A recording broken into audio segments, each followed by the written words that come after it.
Hi hello നമസ്കാരം. നമ്മുടെ ഇന്നത്തെ റെസിപ്പി സിമ്പിൾ ഒരു പൊട്ടാറ്റോ റൈസാണ്. അതിൽ തന്നെ ഒരു കപ്പ് ബസ്മതി റൈസാണ് എടുത്തിരിക്കുന്നത്. അത് നല്ലോണം ഒന്ന് കഴുകി വൃത്തിയാക്കി അരമണിക്കൂർ വെള്ളത്തിൽ സോക്ക് ചെയ്യാൻ വെച്ചിട്ടുണ്ട്. അതിനുശേഷം ഒരു അരിപ്പയിൽ നമുക്കത് വെള്ളം ഒന്ന് വാരാൻ വേണ്ടി വെക്കാം. നമ്മളിത് ഉണ്ടാക്കുന്നത് കുക്കറിലായതുകൊണ്ട് ഒരു കുക്കർ വെച്ച് അതിലേക്ക് സൺഫ്ലവർ ഓയിൽ ഒഴിച്ചിട്ടുണ്ട്.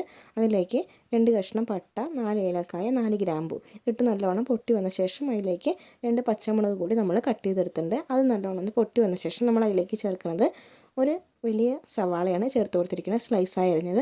അത് നല്ലോണം ഒന്ന് വാടി വരാൻ വേണ്ടി നമുക്ക് അതിലേക്ക് കുറച്ച് ഉപ്പ് കൂടി ചേർത്ത് കൊടുക്കാം.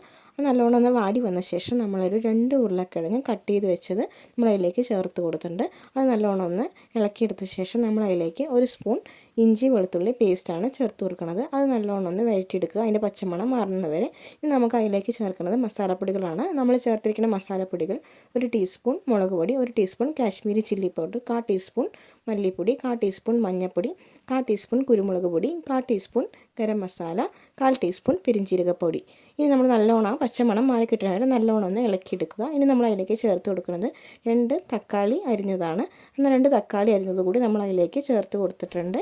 തക്കാളി ഒന്ന് വാടി കിട്ടാൻ വേണ്ടി നമുക്ക് 2 മിനിറ്റോളം നല്ലോണം ഒന്ന് വഴറ്റി കൊടുക്കാം. നമ്മുടെ തക്കാളി നല്ലോണം ഒന്ന് വഴറ്റി കിട്ടിയിട്ടുണ്ട്. നമുക്ക് നമ്മൾ മാറ്റി വെച്ച 1 കപ്പ് റൈസ് കൂടി നമ്മളതിൽ ചേർത്ത് കൊടുത്തിട്ടുണ്ട്. ഇനി ആ റൈസ് നമ്മൾ നല്ലോണം ഒന്ന് ഇളക്കി യോജിപ്പിച്ചെടുക്കുക. മസാലയായിട്ട് നല്ലോണം ഒന്ന് ഇളക്കി യോജിപ്പിച്ചെടുത്തിട്ടുണ്ട്. ഇനി നമ്മൾ അതിലേക്ക് ചേർക്കുന്നത് ഒരു 1.5 കപ്പ് ചൂടുവെള്ളമാണ് ചേർത്ത് കൊടുക്കുന്നത്. 1 കപ്പ് അരിക്ക് 1.5 കപ്പ് ചൂടുവെള്ളം. അങ്ങനെ നമ്മളിനി ചൂടുവെള്ളം ചേർത്ത് കൊടുത്ത ശേഷം നമ്മളത് നല്ലോണം ഒന്ന് തിളയ്ക്കാൻ വേണ്ടി വെയിറ്റ് ചെയ്യുക. നല്ലോണം തിളച്ച് വരുന്ന സമയത്ത് നമുക്ക് അതിലേക്ക് റൈസിന് ആവശ്യമായ ഉപ്പ് ചേർത്ത് കൊടുക്കുക. അതുപോലെ തന്നെ ഒരു പകുതി നാരങ്ങ പിഴിഞ്ഞത് കൂടി നമുക്ക് അതിലേക്ക് പിഴിഞ്ഞ് കൊടുക്കുക.